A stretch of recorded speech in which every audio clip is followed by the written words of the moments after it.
For me and my thoughts on the light, I tend to lean more towards that is God, or that is the all-loving source of everything that is, because everyone who does come into the light, and not everyone who I've spoken to have seen this light, but the majority of people who have, they just feel unconditional, all-encompassing love. And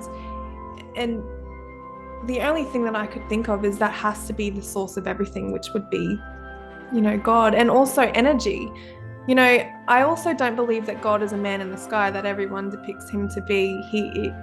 God is everything. And the one thing that I know everything has is energy.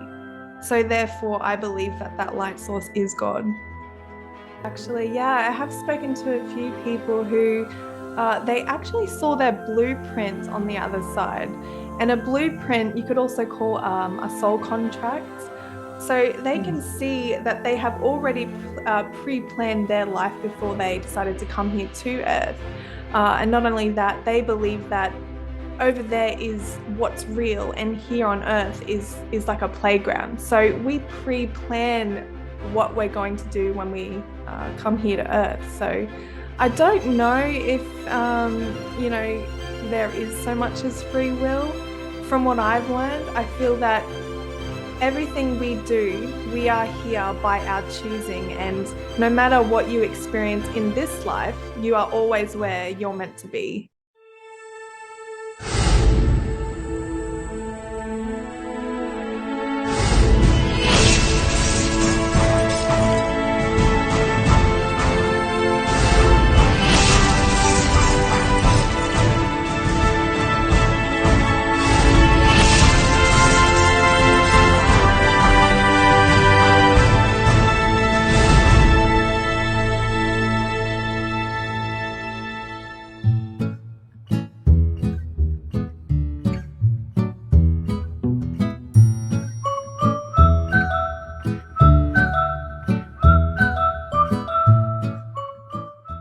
Welcome to Unite Planet, and our guest today is Natalie from the Natalie Rustic podcast. Welcome, Natalie.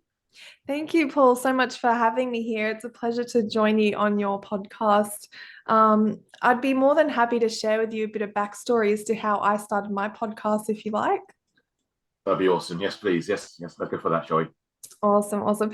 So Paul, I started my podcast because I'll go back a little further. So I did struggle with some health concerns, and this went on for so many years. I went to doctors over and over again. They couldn't pinpoint what was going on. So they labeled it anxiety and depression, right? As they do. So this made me spiral down the rabbit hole of, searching alternative modalities for healing. What can I do to help myself, because no one else seems to be finding the answers. So I dived down the YouTube rabbit hole, and I found out about meditation, and that also spiraled down further into conspiracy theory and near-death experience, and I just got hooked. From there, I just could not stop. I found that everything that I was listening to resonated with me. It changed my entire life, and it wasn't enough for me to listen to these stories. I had to now get a part of it, be a part of it, sorry, and share their stories as well. So here I am today, still learning, still expanding, still finding modalities of healing, but most importantly, I'm now no longer afraid of death. So I love what I do. Yeah. Amazing. And yeah, so just go into the side of things like health. You mentioned about obviously meditation was finding quite healthy for you and a good alternative way. Is that correct? Yeah, definitely. So I don't know if you've heard of Dr. Joe Dispenza at all. Yeah, Nothing you're in like, us. yes, Right? yes. Yeah. So I found Dr. Joe Dispenza through YouTube, of course, and he teaches the scientific version of understanding spirituality, but he does teach meditation and healing. And I just learned as much as I could, and I found as many ways as I could to heal my body. And I actually did heal my eczema through Dr. Joe Dispenza's meditations, through intention of the mind, and continuation of meditation daily. So it was quite amazing. Excellent, excellent. And so that also then led you towards the near-death experiences. And just go into that a little bit more with me there. How many guests have you had on so far, roughly, would you say? Yeah, sure. So I think I've had just a little over 50 guests now.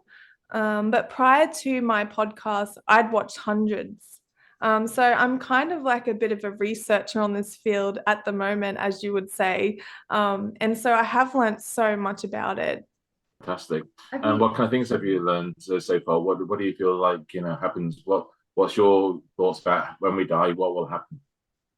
Yeah, so I've learned that we don't actually die. We continue on. It's almost as like, you're going from one door to another.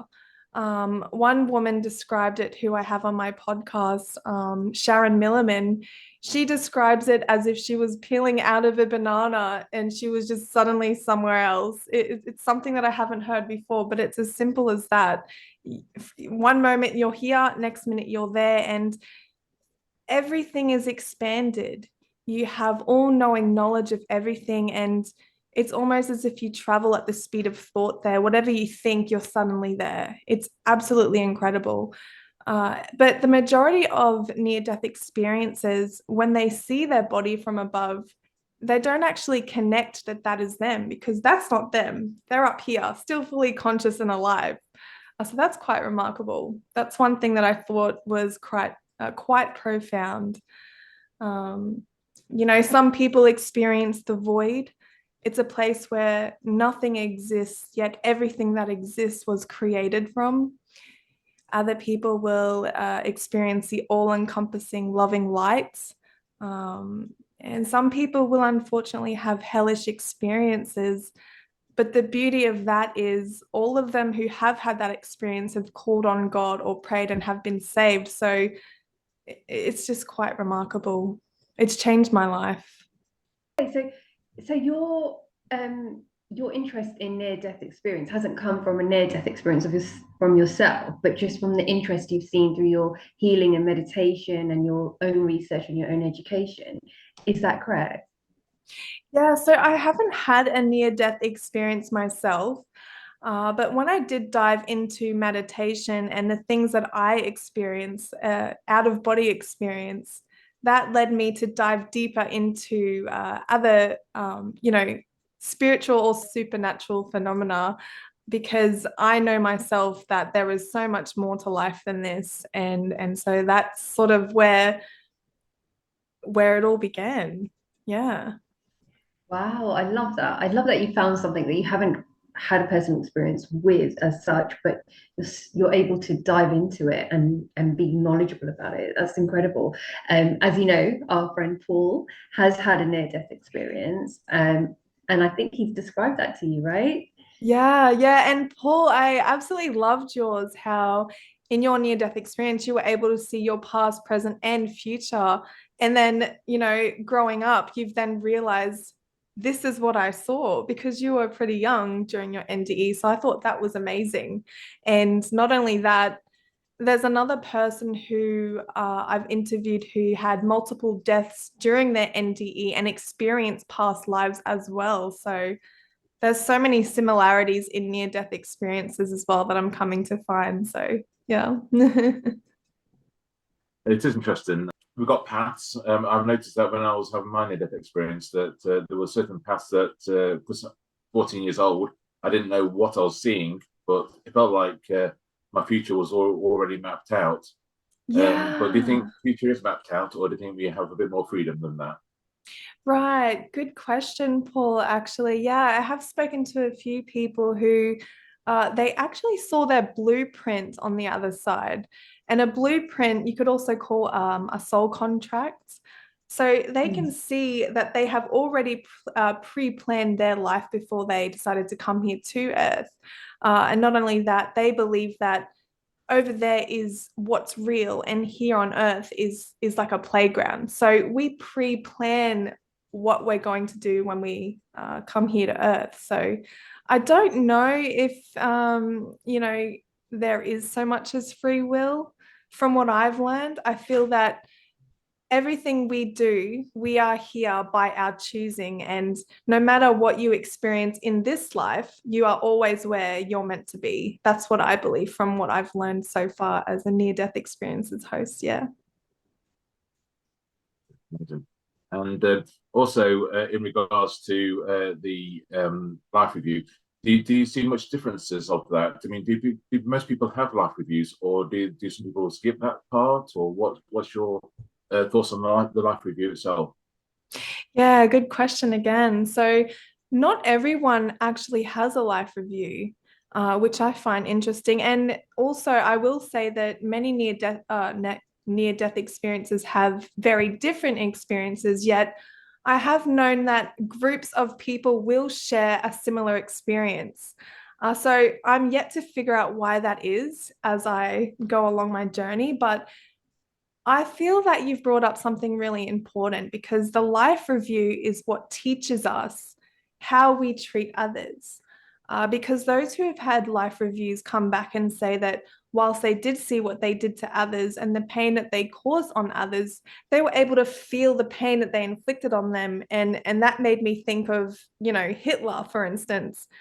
Do you think that he would have got through his life review? And it's things like that that teach us when they do come back to share their story, it is very important how we actually treat others. So that's something that I think is really, really important and a really good takeaway from learning about these experiences as well. Interesting about the life review, but it's also very connected to the soul contract. So I very much am with you on, we have chosen this life, we've chosen to live the way we live and the things that we're suffering and enduring. And that's all part of the soul evolving and dealing with karmas. So we accept ourselves into this life because there's things we did in our past lives that we need to learn. And so the things we endure. So a lot of people, sometimes you'll meet people that say, oh, my life's so hard. I'm going through all of these things, it's so difficult. And then you'll meet other people that are like having the greatest time of their life, but it's all down to our karmas and what we have to learn and things that we did in past lifetimes. So I'm definitely with you there with the life review. And I just can't imagine, when you mentioned Hitler, it just went through my head. Like, I can't imagine what karmas he must have to take forward in his, his next lifetimes. It's. I wish we could be a fly on a wall and watch his journey, because I'm pretty sure it's not going to be easy. Yeah, that's right. And another thing that I've found that when you do go over to the other side, you're completely stripped of ego. So one question I want to ask another near-death experience and when I have the chance is, are you really you if you don't have the ego when you're here on earth? Who are you really, and how many versions of you actually exist is one of the questions that I want to ask. Because it does start to get a little crazy and you want to dive deeper and go further into what are the right questions to ask these people who are having these experiences, right? In terms of free will, as you were discussing, Paul, a minute ago, when you think of ego, is ego free will? Because ego, how can a soul that's beautiful light energy, that is pure, have ego, right? So when you think of ego, it comes with us into our lifetimes now. It's unimaginable for a soul to have an ego. So is ego free will? Is that what allows us to be a good person, bad person, crazy person, uncrazy person? All these labels that are given. Is that the thing that is called free will? Is that what we're not seeing?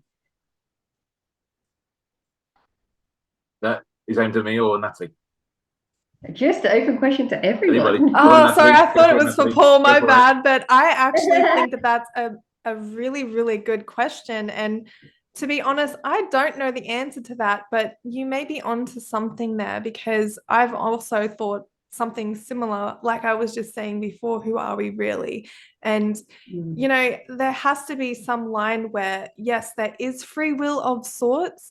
However, it's like free will along the journey. If we go slightly to the left or slightly to the right, determines our free will, but we're still in a way going on the same direction, the same path in life. That is our blueprint, if that makes sense. You know what I mean? So it is a hard one. It's not something that I completely understand, but it is a really good question. Yeah, no, I agree. absolutely. Yeah. Yeah.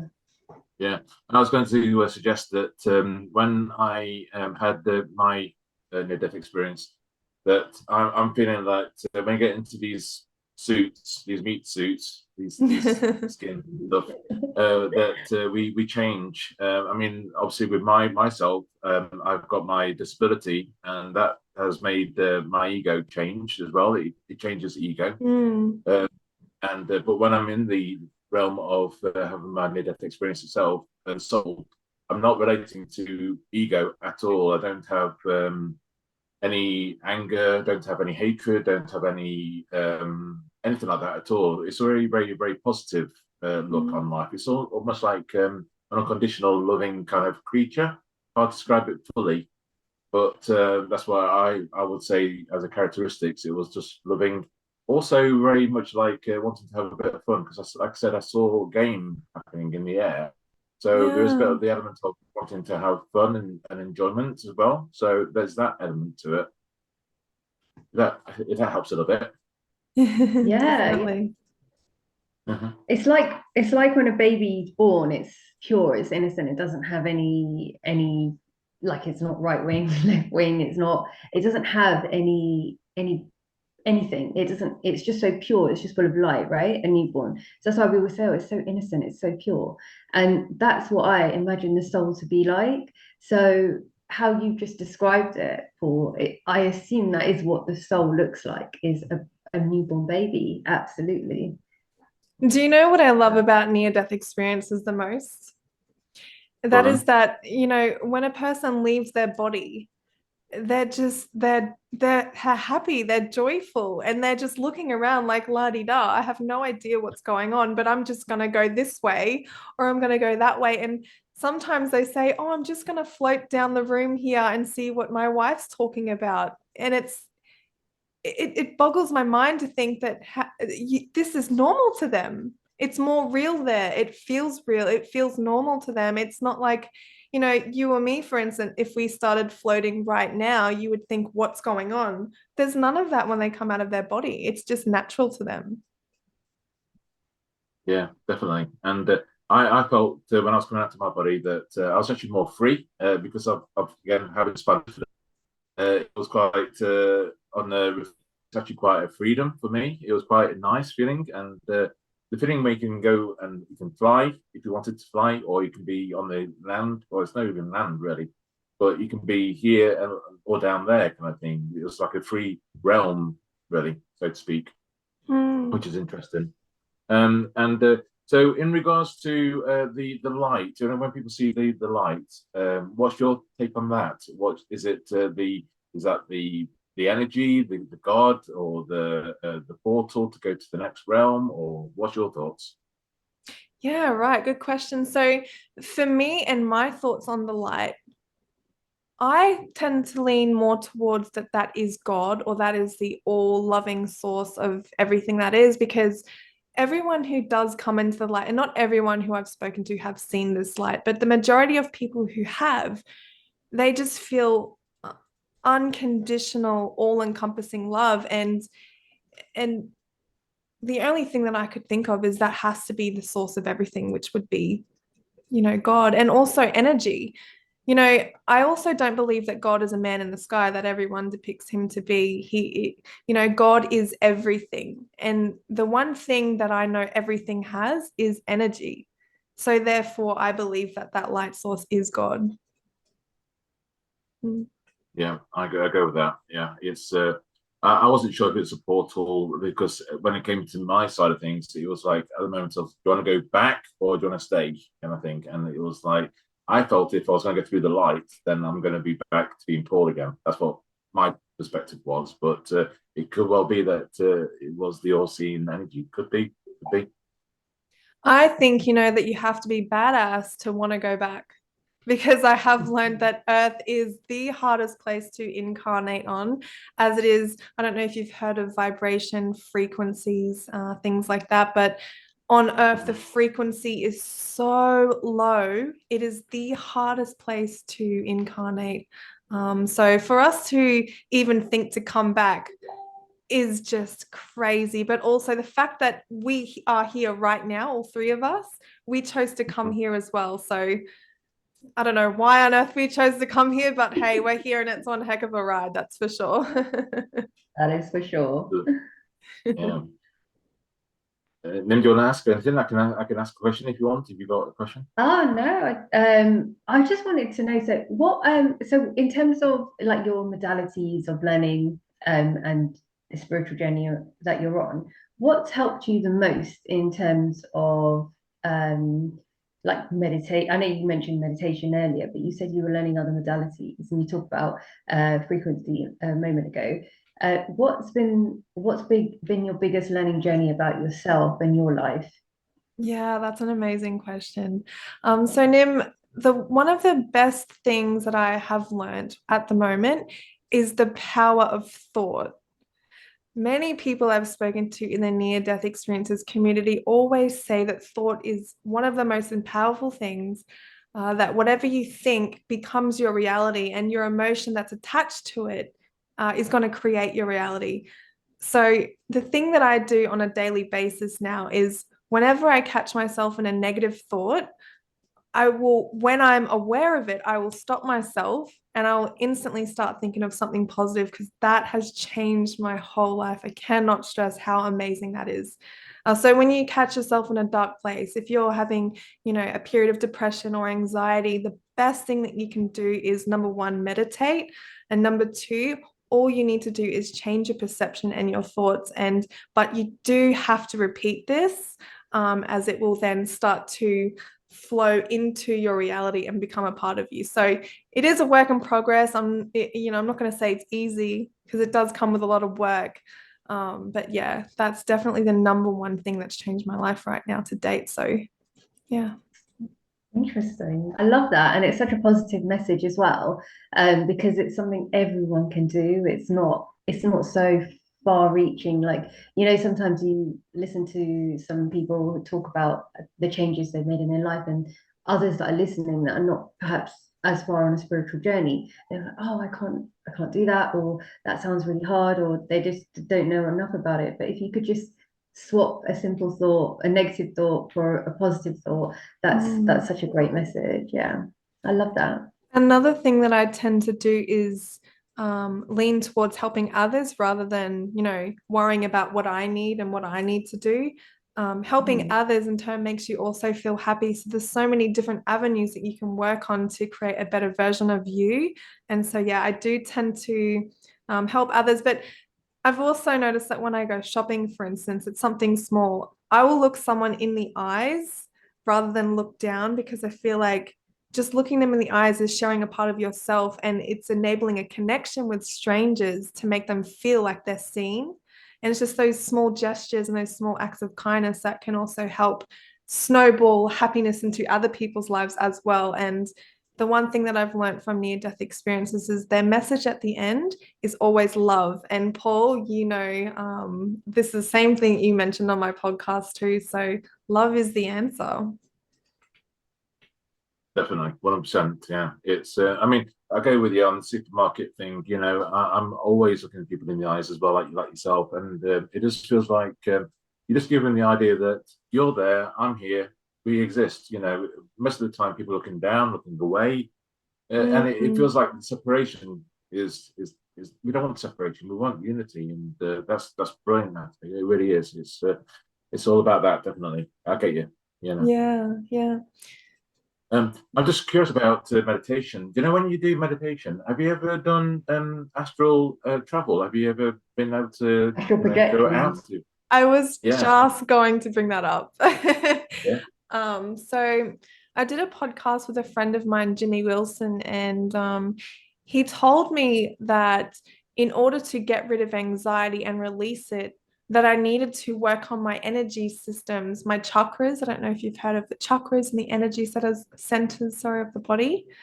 So he mentioned that if you focus light and the infinity sign on each chakra, send it love and light, let it release all the energy that's dark and that doesn't suit you, doesn't serve you, let it go.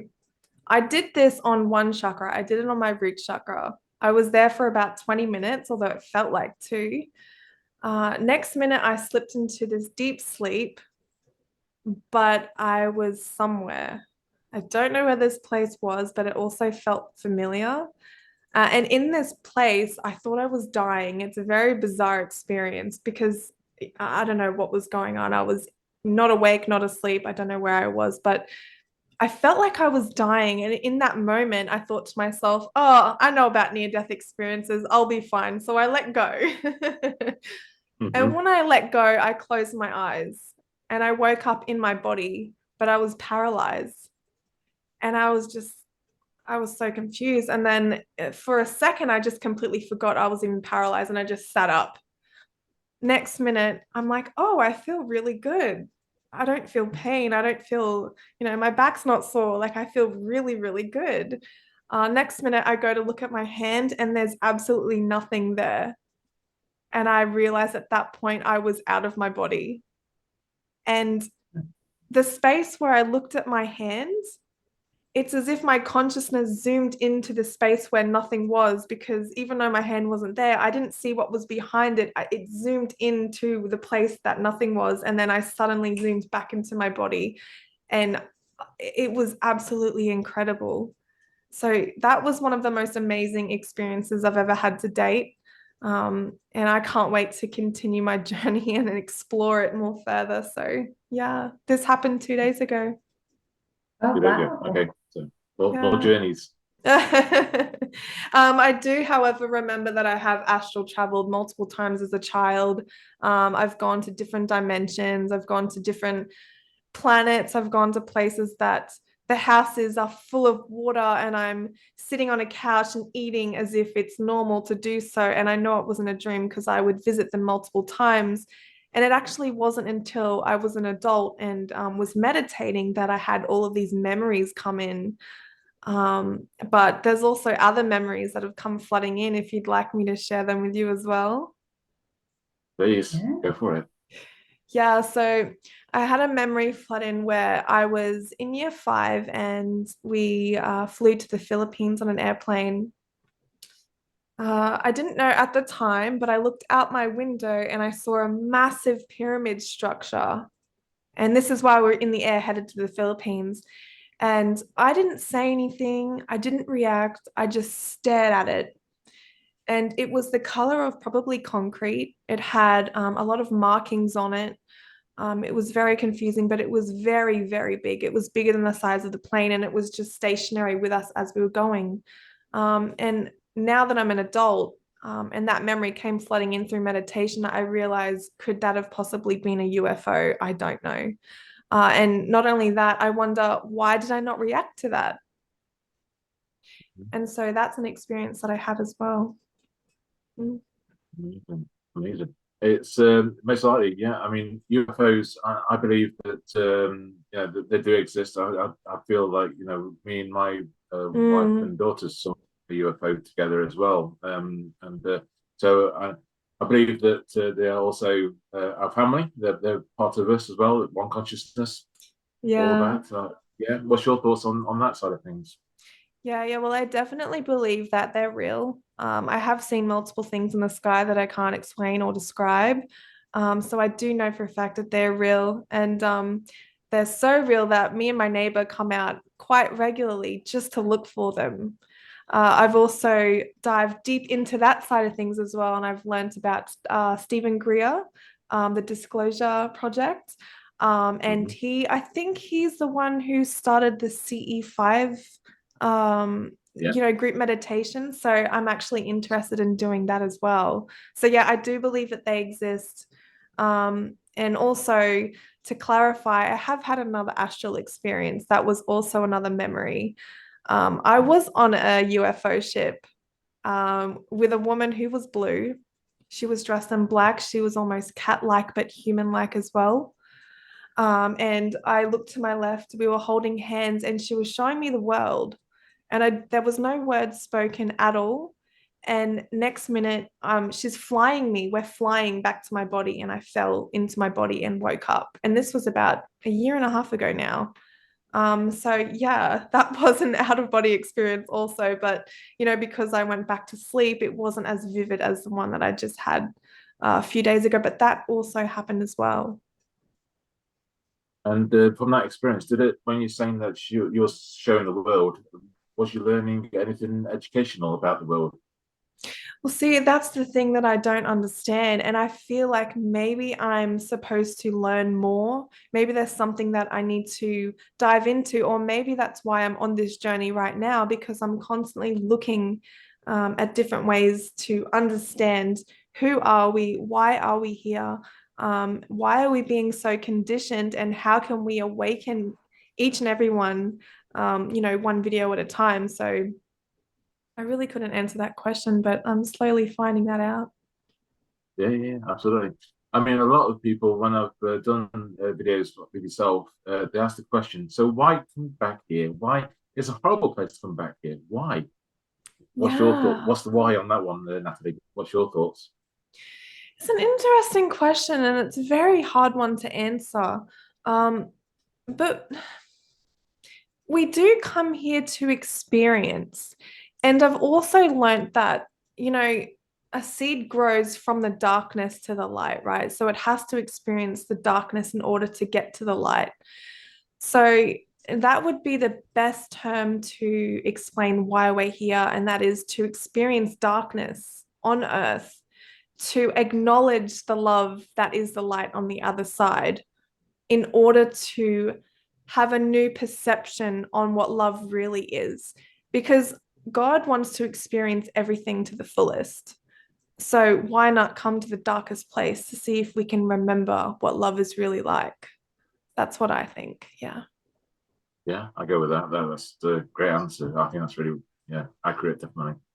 I don't know a lot about UFOs and about space, and I can't say that I'm fully informed on a lot of it, but I do believe in like galactic light, that sort of healing from, galactic. So I mean, I how do you feel about healing from sort of, like space people, from space energy, from alien energy? How does that, how do you feel about that?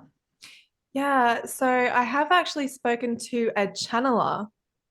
Um, and these channelers, I don't know if you've heard of a channeler, but they connect to either light beings, galactic beings, as you said, even Jesus. Yeah, so they can channel healing through these beings, but also ancient knowledge that, we ourselves on Earth wouldn't even begin to understand. And so when these people are being channeled, they can channel light energy, light codes, I believe. And this is just things that I've learned, watching YouTube videos. But I have channeled one person who does Reiki energy healing, and he also speaks to guides who tell him what to do. And he was also initiated by Jesus Christ himself and given healing powers and was told what to do. So that's very possible. Mm. I know somebody Okay. that does healing, light codes and light energy healing, and and they speak light language as well, which is something I'm really interested in learning. Yeah. But I just don't know a lot about it at this minute. And so when you talk about space and talk about aliens, people will automatically think, oh God, like UFOs, they don't exist, or they do. But there's so much more to it. There is so much knowledge and wisdom and information we can get from galactic energy and light energy. So yeah, I just wondered where you stood with that, what you thought about that. Thanks. Yeah, yeah. It's a really good question. But healing, I believe, is something that is also a part of ourself. When you Mm, have a paper cut, give it a couple of days and it's already healed and you didn't have to do anything. And so we already know that healing exists within us. It's just how do we tap into it?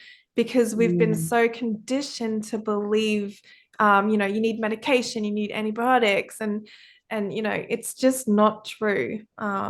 And then there comes in the placebo effect, which Dr. Joe Dispenza also talks about as well, where, they'll divide 100 people into two groups, and one group will be given the sugar pill and the other will be given the actual medication. And, 90% of the group with the sugar pill have all healed because they believed that they were taking the medicine. And so, you know, how do we heal? That's a good question. So, I mean, there's also another one that I've heard about where people have got serious burns on their body, and they've been putting like VCR on them, so they can't see what the nurses are doing to like clean the wounds and stuff. Because they can't see it, they don't feel it so much. It's like one sensory has gone out, so they can't see it and they can't feel it too much. It's amazing how it's over mind, it's over body. But yeah, it is interesting. Just one more thing though, Natalie. There's a gentleman that we've interviewed on Unite Planet. His name's Rob Hulse. I recommend having a bit of an interview with him one day if you like. We can arrange that with you if you want. yeah. So he's saying about he's always had experiences from aliens and spacecraft. That also he had an injury once, and he also got healed by his family, his friends. He called them family or friends, and yeah, he got healed from that injury. And I thought that Yeah. was quite amazing. I have learned a little bit about the different types of races of beings. There's the Pleiadians, Yes, Arcturians, and I believe it's the Arcturians that they have medipods and they can heal the human body through a medipod. I've learned. I've really deep dived into the rabbit hole of aliens, UFOs, conspiracy. I just love it. I want to know the truth of why we're here, what's really going on.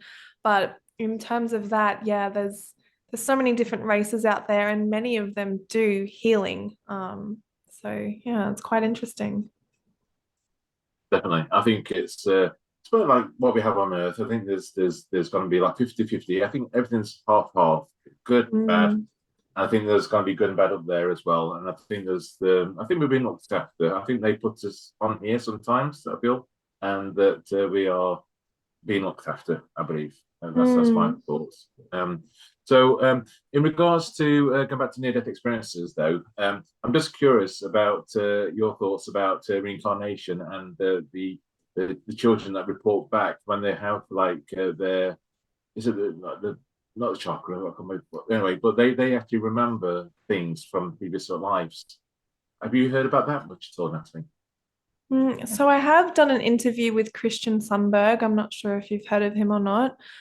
He has a massive online influence, and he has pre-birth memories. And he knew what it was like to be in the womb. He knew what it was like to come to Earth at such a low vibration, and he was so terrified that he aborted inside his mother because he felt just terrified because of such low vibration. And that's where I learned that we're in such a low vibrational place.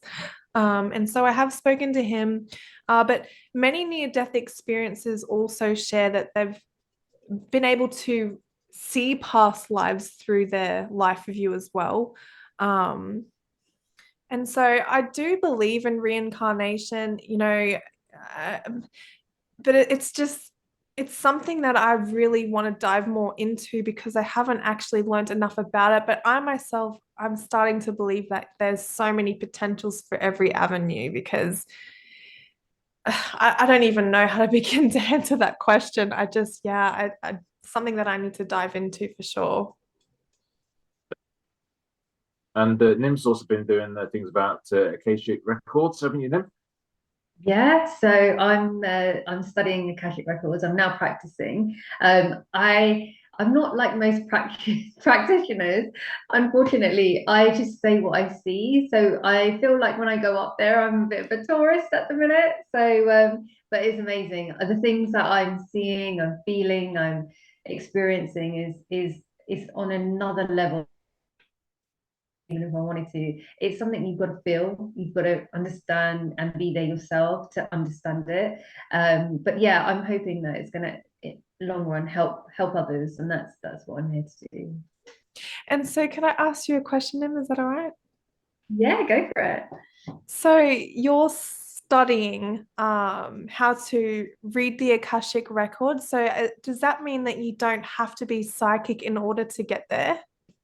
Nope, not at all. You don't Incredible. have to have any psychic ability to get there. It's all through meditation, visualization, but the processes, you get taught the processes on how to do it, how to get there. I think if you do have psychic abilities, it's much easier for you to then access the records, but you don't have to. And that's why I feel like I'm here. I'm here to tell people that you don't need to be that much in tune with yourself to access any psychic ability or any spiritual modality. You just need to have the intention. And that's what I loved about what you said earlier about changing the negative to positive, with your thoughts. Is you just have to have the intention, and the things you can achieve are incredible. And it's awesome that you brought that up, Nim, because a woman who I spoke to who was a psychic before her NDE, so she knew what the other side was like, but when she actually did have her near-death experience, she was like, it was as if she was stepping foot on the other side to a place that she already knew about. And it was fantastic. She absolutely loved it. She knew where she was. She had family members over there. But she got to see her blueprint. And she was able to tweak it. So she had some health issues, here on Earth, and her guides gave her the option to tweak a few things. So she's like, sure, I'll take this out, I'll take that out. And, and now her life is absolutely incredible. But I asked her the same question, can we all change our blueprint? And her answer was yes. And we don't have to be psychic as well. And we don't have to die in order for that to happen. So that's quite interesting. And you're obviously a living example of truth that yes, you can. So I'm very interested to hear more about that.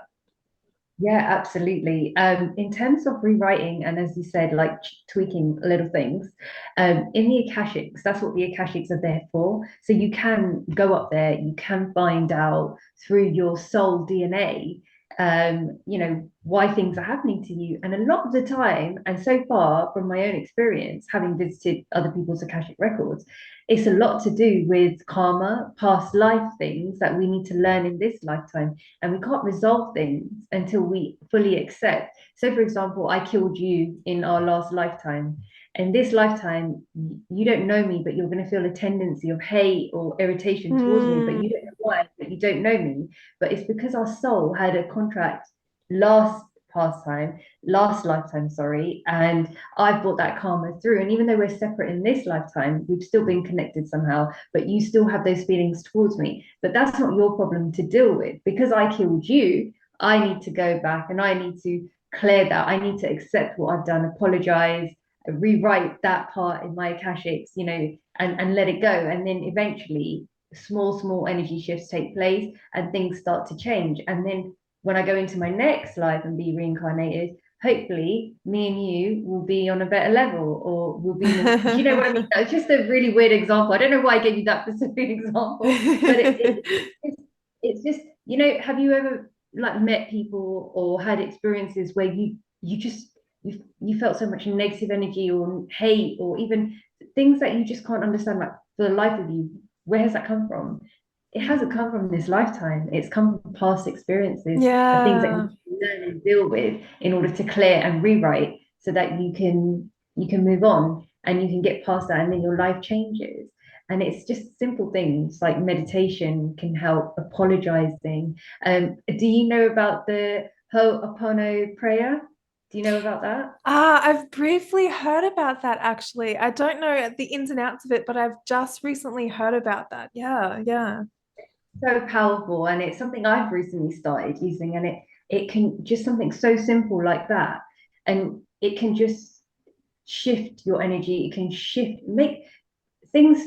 People expect everything to happen in a really big shift, right? So if you've done something bad and you say sorry, you just accept you just expect people to accept that, but it doesn't happen like that. You know, forgiveness takes time, you know, accepting fault takes time, realizing the things that have transpired and realizing fault and realizing blame and all these things, it takes time. And you know, when you want to shift energy and tweak and clear or rewrite, that takes time also, but it takes time with acknowledgement. And unless you acknowledge, you know, things are not going to change and energies are not going to shift.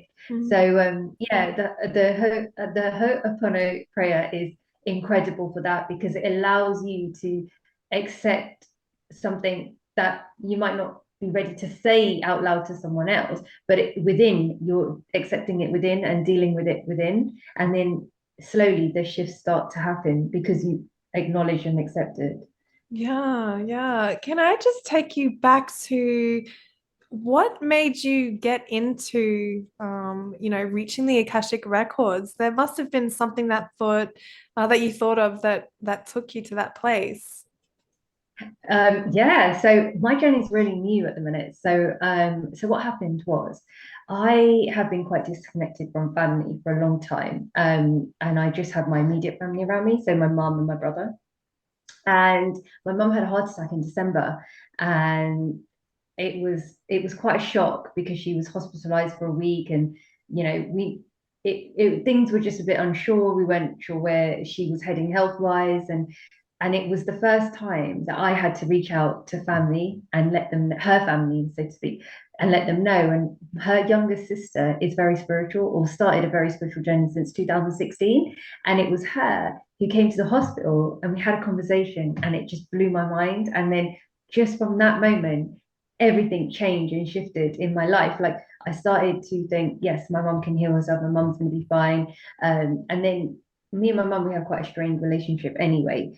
And so my aunt was helping me remedy that relationship with my mum, with cord cutting, with the protection wall, with things like reading my Akashics to understand what my past relationships with my mum was in past lives, why our relationship so strained this life, and then all those feelings you get with when someone's could be about to die. You just feel guilt, you feel like, oh my God, why didn't I do this? Why didn't I say that? And all these things. And she really put me on this spiritual path.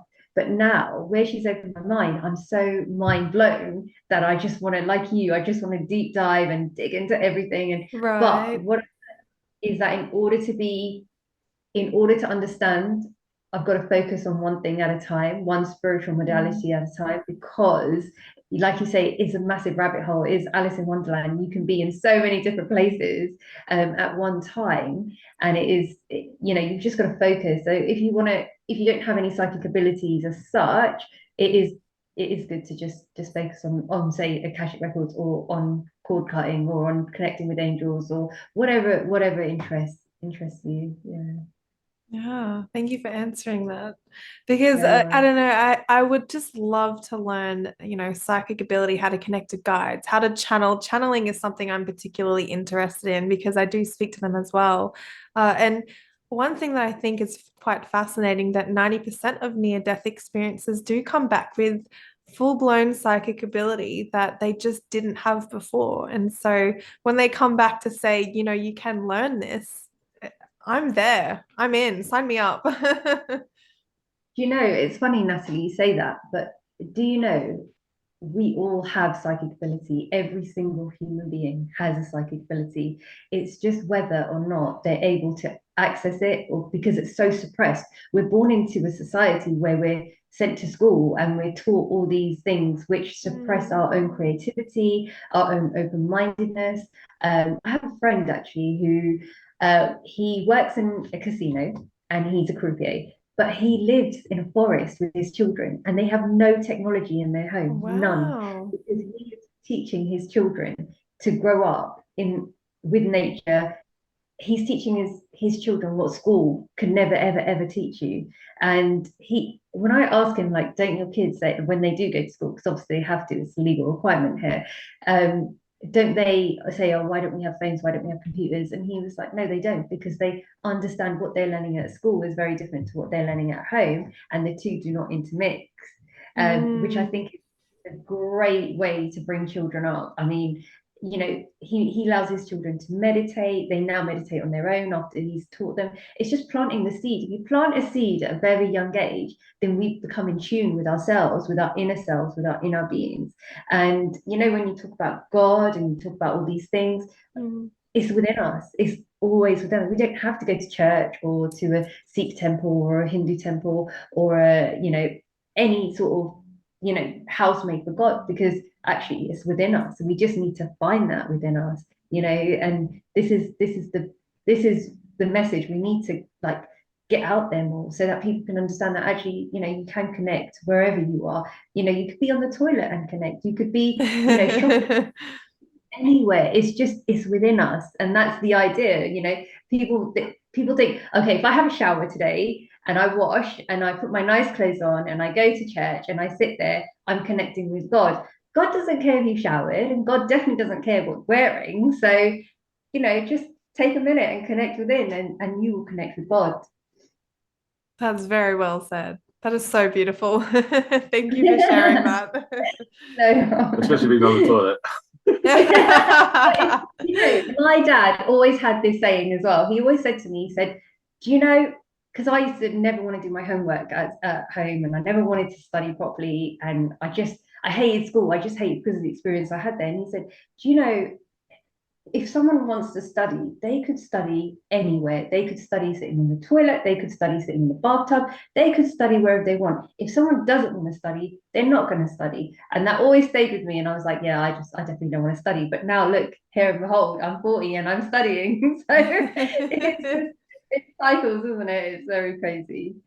You pointed something out to me that made sense. And what I've learnt so far is that some children are psychic, or majority of children actually are still connected, but it's until they reach the age of 7 where it stops and then goes to, you know, conditioning, school, and yeah. So do you know why that might be the case? Why the age of 7 is where source stops connecting to that age group? I don't know scientifically, and I don't know personally, but what I'm getting, and this has just come to me now as we're talking, it's around that age is where we lose our innocence, where we become more informed, where we're able to make a decision based on everything we know. So I think connection comes with that innocence, with that pureness, you know, like we don't have all this information coming in at us, you know, when we're babies. But then as we start to grow, we are, as soon as we're able to understand what we put in our mouth, that's a form of conditioning, isn't it? Because we would naturally eat with our hands, and then your parent will give you a fork or a spoon and expect you to eat with that. That's conditioning, isn't it? Because that's not a natural instinct is pick it up with your hand and eat it, not use a piece of cutlery. So conditioning starts so young, but it's when I think the mind is able to then take all that conditioning and be able to make decisions for themselves. And I'm not saying the 7-year-old can make a fully informed decision, but they are able to. I mean, you wouldn't be sitting there watching the 7-year-old, would you? You would go upstairs, leave them downstairs by themselves, because you know they're capable of functioning. So I think it's got a lot to do with where they're able to start making decisions, and you know, where they're a bit independent. But that's just come to me, and I don't know, I don't have children, so I can't speak about it, but that is literally what my intuition that's just come. So maybe cut that out. That's a good answer. Not editing that one out, man. That's good. It's very, very good. Honestly, I agree with you. And I think also, from what you said about schooling, I mean, I remember a bit like Natalie as well. I was good at daydreaming when I was a kid. I could go out to. I was in classroom, but I wasn't. I was somewhere. I was going to realms out there. I used to love it. But then teachers like, Paul, wake up, you know, and. So they take it out of you. Teachers, you box, you learn, like you said about it in them as well. You become like told what to do and what to think and how to believe. You become molded, and you do lose it that way. I lost my sense of going out and astral traveling around about that age because of school, really, which is very, very sad. But It is what it is. So I'm also curious about conspiracy theory. Let's dive into the conspiracy theory realm. Awesome. Go on then. So what have you learned in conspiracy wise and just things like that in general? Just a general chat to begin with. Well, the craziest thing that I've learned, and it's someone that I had on my podcast, again, Jimmy, he has the answer to everything. I absolutely love the guy. He was involved in the secret space program. That piqued my attention. Okay. So Yeah. he had a past life regression, and in that past life regression, he was taken back to Mars, I believe, the moon or Mars. Sorry, Jimmy, if you're listening to this. So it's either Mars or the moon, and he saw himself as a 10-year-old child in the secret space program. And was being told to do a set of push-ups by a reptilian. Um, so since then, I've wanted to dive into, things like hollow earth, what's really going on with the moon, what's Project Mars and flat earth theory and all of it. I've just gone right down the rabbit hole to all conspiracies, and I'm interested in all of them. And things like the earth is a place where beings live inside. I just, you name it, I've heard it. Yeah, it is amazing. And the there's one of our favorite guests on Unite Planet is Andrew Johnson. He lives basically not too far away from where I am actually, so he comes to our kitchen and have a chat with us every now and again. And he's very good at all about the space projects. So if you wanted to watch a bit about the space side of things, Yeah. it's a good way to start, definitely. And what's your thoughts about in regards to like the Hollow Earth? What's your thoughts? Do you think we have UFOs coming out of the water? And I mean, do they live in the deep seas of Earth? Well, there's just no question about it. I mean, there has to be. Think about, you know, what's that triangle, the Bermuda Triangle? It's like, Triangle. is that a portal to Hollow Earth where things go in and they don't come out? Where are they going? Like, and things like Antarctica. Why are we not allowed to go to Antarctica? And there's also pyramids on Antarctica as well. So you got to think what's really going on. And it also goes back to, how were the pyramids made? Could it be that it was made through vibration and sound, which is something that I've also heard? So, I'm so happy to just dive into these things because I want answers. I don't understand why we're being conditioned. Is the earth round? Is it flat? What's the secret? The old maps, I don't know when it's dated back to, but even in China, they had a flat earth where there was a ring around it, and that ring was the ice. And then it goes on to say the rotation of the moon and the sun is why there's all the ice on the outside. The sun doesn't reach there. So that also makes sense. But then beyond that ice ring on flat Earth, you could see more land. Now, why was that there? Going back years and hundreds of years, and you've got to think, okay, what's going on? So, and then Hollow Earth. I mean, are we in a simulation? Is this all holograph? And then I've had that answered through near death experience. Yes, it is a simulation. So there's just so much going on out there, and I just got to know the answers, Paul. Yeah, it just makes But me what do wonder you, because can I just say one thing? Sorry. sorry.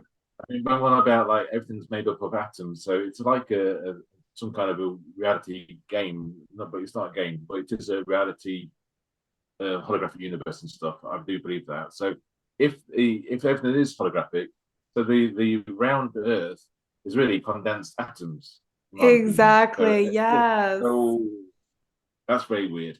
Mm, Yeah. mm. Yeah, go on then. Sorry, what are you going to say? Sorry, I was just going to ask Natalie, what do you think? Do you think the Earth is round or do you think the Earth is flat? You know, with all honesty, and I don't want any haters, this is just from my perspective. When you go out to the ocean, what do you see? It is flat. I mean, there's no curvature. You can see straight across the ocean. Like it's flat. There's no doubt about it. I think the Earth is flat. I'm going to be one of those people. I'm sorry. No. And Paul, do you think it's flat or do you think it's round? I'll go back to my original answer where I said it. I think it's. I feel it's maybe still round, but it's condensed atoms. Yeah, almost like, you know how you open up a 3D book and it pops up, but it's still got a flat surface, but the things pop up. Like the hologram makes it appear round, but in reality, it's flat. I've thought about that.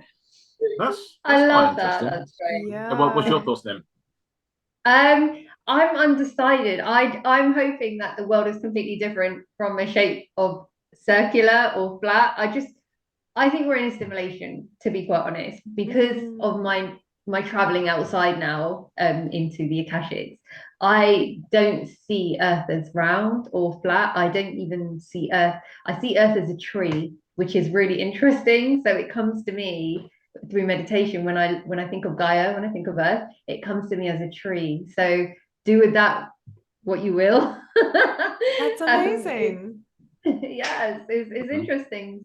We all have a different perspective, right? And how we view and see things is very different, but it's how we feel things. And how do you feel Earth? How do you feel it? So if you feel it, like if Johnny was here, he's been quite connected to Earth, hasn't he? That he might be able to give us the answer. But I definitely think it's yeah, the answer's out there. Just no one has the right answer yet.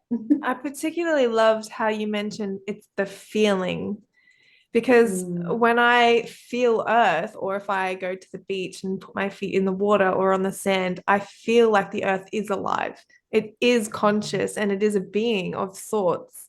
So, that would spark my attention elsewhere, and to think, is it a simulation? I know that people say it is, but I mean, it feels like it's alive. But then again, you know, we feel solid, but we're not. So it's all so confusing. It's all so confusing.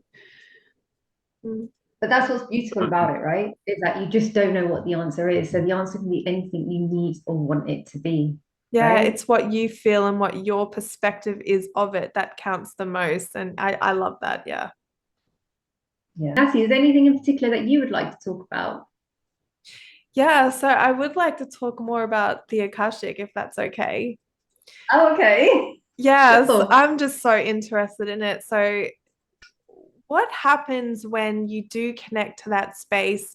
Do you feel as though you get a download? Is it a feeling? Is it a knowing? Do you see anything? And also, do you have to be in a deep state of trance in order to get there? All very good questions, and I'll try and answer them in order. So, in terms of being in a deep trance, so we'll go backwards. So, your last question will be my first answer. No, you don't have to be in a deep trance, but you need to be in a state of meditation. So, you need to do some breath work, probably like maybe some box breaths, just so that you're completely relaxed. So, it's allowing this part of your mind to just relax and open, because this is our third eye, right? And this open once this opens, we can connect with anything. So it's about meditation, so breath work, meditation, and then the process that I've been taught is learning to sort of, I don't like the word prayers because I'm not religious and I don't believe in God, but they are like a set of prayers that just is more an intention, like affirmation intention setting to allow you to get up there. Then it's visualization, and then from visualization you're able to access the Akashic records. And I never used to be very good at visualization, but that's just changed all of a sudden since I've started this process. I started learning in January. I'm now qualified to practice Akashics and read for others and clear and rewrite Akashic records. But I don't have that much experience because I'm so very new, and I still feel like a tourist when I go up there. But when you go up there, the energy that you feel, it's unlike anything you've ever felt in life, for me anyway. And you're up there, but I see myself up there. It's like I've left my body.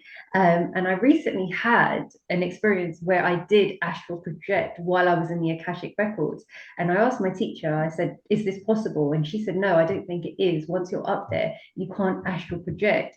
But somehow I did, because I was so convinced it wasn't a dream. It was very much in real time. I was here in my body, then I was up there in the Akashic records, but then I was also fully somewhere else, and it was the most insane experience. So when I spoke to her more about it, she went to talk with her guides, and she said actually some people, it's very rare, but some people can have the gift and the ability to astral project while up in the Akashic records.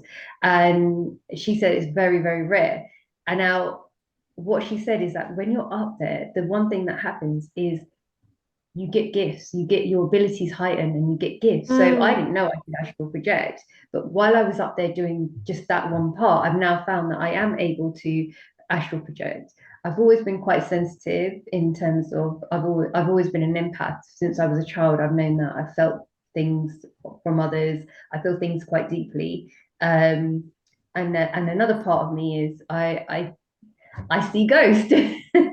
I wasn't going to bring that up, but as That's we're having awesome. yeah, so it doesn't happen all the time, and I'm quite good at protecting myself from that part, because I am so unsure about how to interact and how to deal with it, and it's still a bit scary, but it because I'm on this learning journey. Eventually, hopefully, I can get to that part where I can use that skill or that channeling or that ability. But right now I don't really want to I don't want to see spirits because I don't know how to protect myself enough to interact with them. And I'm not saying all spirits are bad, of course not. I'm not saying that at all. I'm just saying I'm not ready for that at the moment. And Paul, what is your take on spirits? Because you've been to the other side. Do you believe that it's possible that you could connect to them yourself?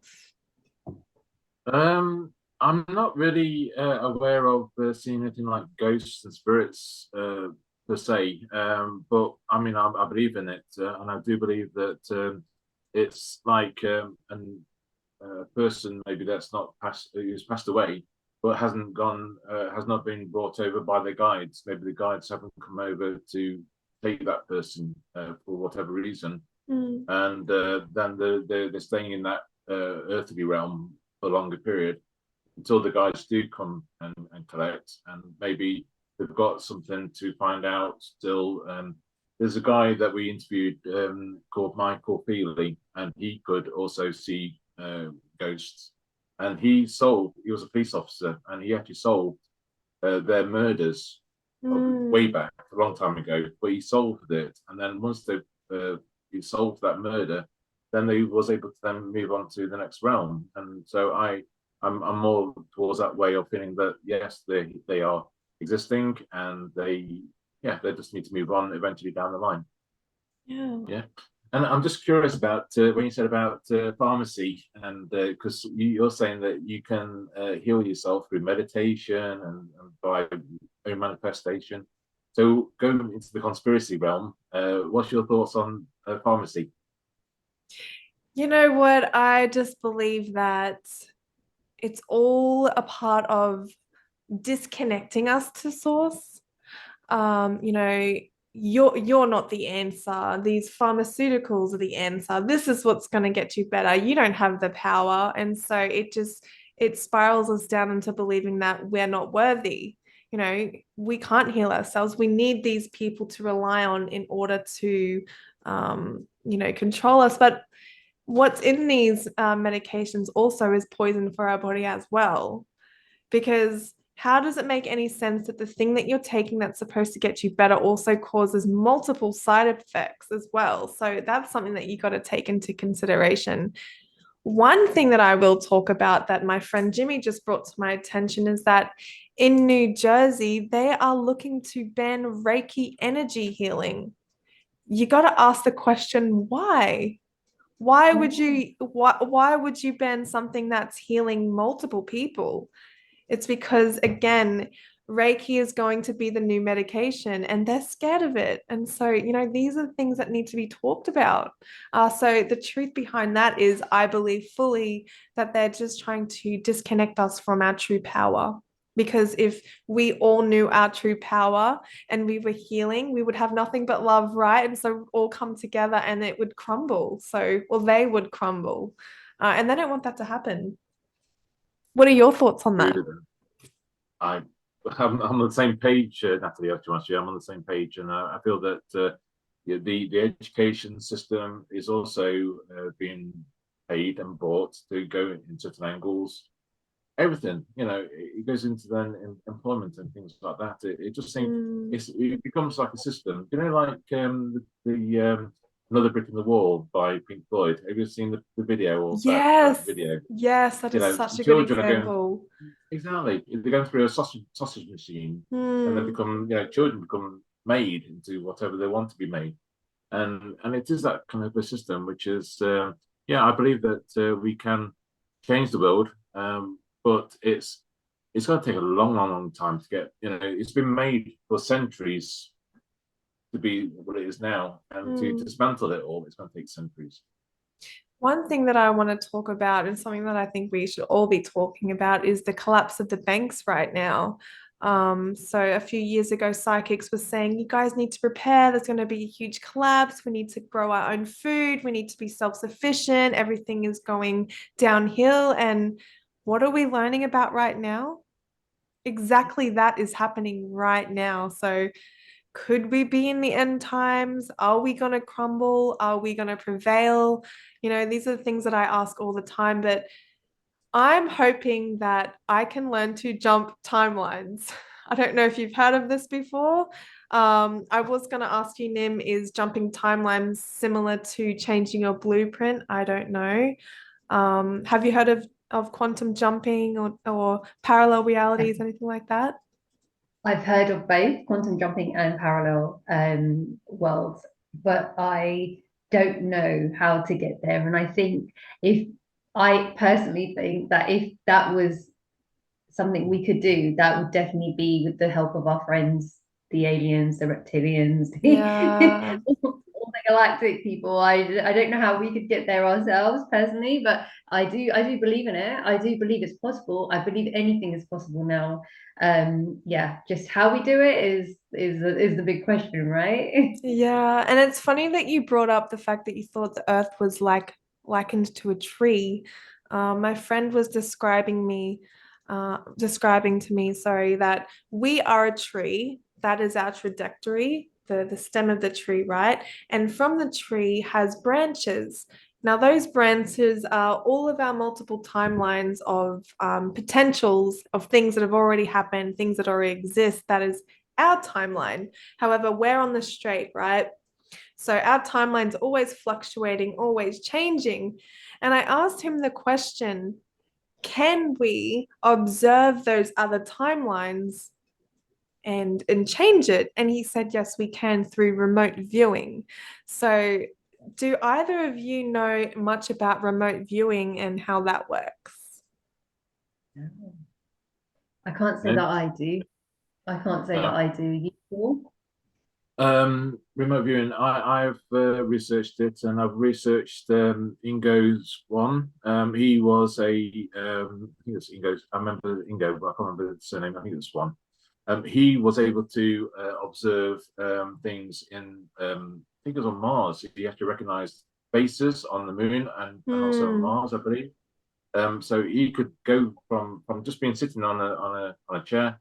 You can then go somewhere else and see things. And I believe that remote viewing is really good skill to develop. So I Hmm. definitely believe that we got the skills to do it. I think astral travel when we was kids, we had this natural skill to go into places, and so I think we got the ability, just getting it back. Yeah, and Yeah. something that I wanted to point out that's quite important for the time frame that we're in right now, like, it could either go one way or the other. And since COVID, really, it was quite a destructive time. People were dying, people were sick, people were scared. It was just terrifying. But on the bright side of that, many, many, many people awakened. So there was a lot of light coming in. And how many of those people do you think had near-death experiences who were able to connect to that love and bring it back? So even though there was a lot of darkness, there was also a lot of light injected into Earth. And so a lot of people awakened during this time. And at the moment, it's starting again with the collapse of the banks. They're saying you need gold, silver, crypto, money, pull out of the banks, grow your own food. This is quite scary. We don't know which way it could go again. Could it get dangerous, or could this potentially be the new beginning of the new earth? And so this is why it's very important to shut off the news, because Christian Sundberg mentioned that we have a very high level of responsibility if there's going to be 2 million people tuning into negativity on the news, because the more you focus your attention on is what's creating your reality, right? So we're all watching this negative news, unfortunately, and that's just creating the collective consciousness to be negative in vibration. However, if we shut it off, we're going to create the collective consciousness in a higher vibration, changing the outcome. So I feel that it's very important and very necessary right now to share this with people and say, hey, shut off the news, stop listening to this type of music, and go outside, be in nature. And so what are your thoughts on this as well? My thoughts. Okay, my thoughts. I believe the same as well, Natalie. I think it's the media is again bought. It's like I said about schools, pharmacy, all those kind of thing. It's media is the same, and it's just putting us into low vibration. All this COVID stuff, it was like every day they're reporting these mass deaths, and everyone's going to fear, panic, and like I say, it's a low vibration. And if people, like I say, just turn it off, and because really, if you didn't have the news on, I wouldn't have known there's things going off out there, because I mean, I had COVID, but I mean, I'm a vulnerable adult, as I say, but yeah, I went past it. It was just like a flu for me.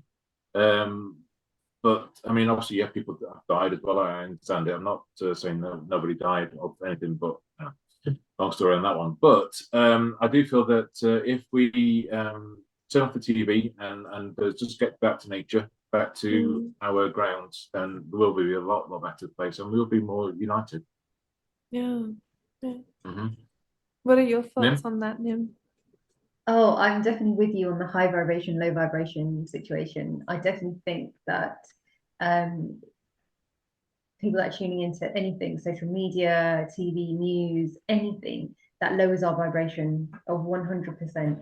If more people took time to meditate or just think for themselves without having influence of all these external factors, on a higher vibration level. And it just reminds me of Michael Jackson's video, where everyone's holding hands and like they're like around the world. If we all did that, just visually, not actually, imagine the change and the vibration that we could bring up, and what that could do for us. And I think I've always said this as a child, growing up, like, if everyone just got together, everyone just realized that what's not working for us, if we all just got together and took a stand, not a violent stand, a peaceful stand, what change we could make. And then as I got older, I started thinking about the government, like, why do we listen to the government? Why are we scared of the police? The police are supposed to be there to help us. And then, people instantly have fear about the police, when they're there to do good, but they're not. And it's just all these things, and you just think, well, there's more of us than there are of them. And if we all just came together, civilized and connected, what change we could bring about. And this is just going back to what you said about about medicine and things. I was thinking, if you go all the way back before religion, and maybe just past paganism and things like that, they used to connect with nature to heal. There was no medicine. It was herbs, it was flowers, it was bark, it was mud, it was whatever they could get that was natural could heal us. And of course, the pharmaceuticals do not want you to know, and this ties in with banning Reiki, that you can heal yourself. You can heal from nature. You can heal from Mother Earth. And it's actually made me quite angry inside to know that that's what New Jersey wants to do, is ban Reiki, when actually it's not hurting anybody. It's not any resource. It's not taking any kind of resource from these big corporations. It's energy, it's natural, it's something that's free. And that's a prime example of them trying to stop us connecting with source, with energy, with something that we cannot see, but we can, that is very powerful. And it's just all control, isn't it? It's just all control. And yeah, I just wanted to go back to that because I didn't interject then, but yeah. No, that was awesome. I actually did want to add in that my friend did update me on the New Jersey ban for energy healing and Reiki, that the doctors were on board. They were on our side. They don't want to ban it. So the doctors are stepping up and saying, wait a minute, we don't agree to this.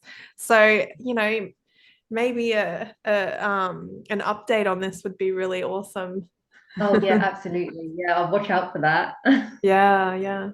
Thank you so much, Natalie, for joining us today. It's been so enlightening. It's been really informative. I'm really interested in all the things we've talked about, and I'm so excited to see what more you bring to your channel, Near Death Experience, and what else you start to deep dive into. Paul, is there anything you'd like to say? Yeah, no, I think so. I agree. It'd be nice to see more people coming onto your show, and it's I'm always a fan now, so I'm watching everything that you do now, Natalie. So thank you very much for what you're doing. You're bringing in light into the to the world. That's what it's about. It's bringing light and good energy, and making us all again back to unity.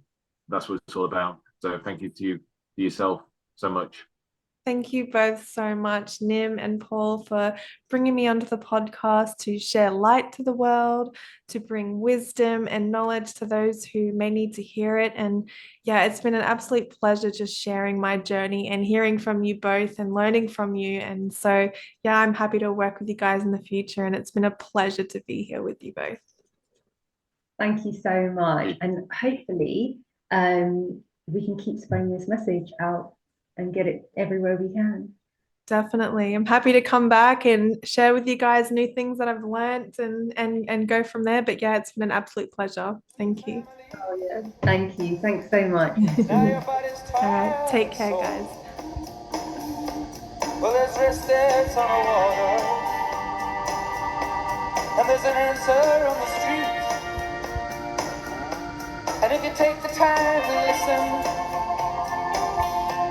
there's a chance you will meet.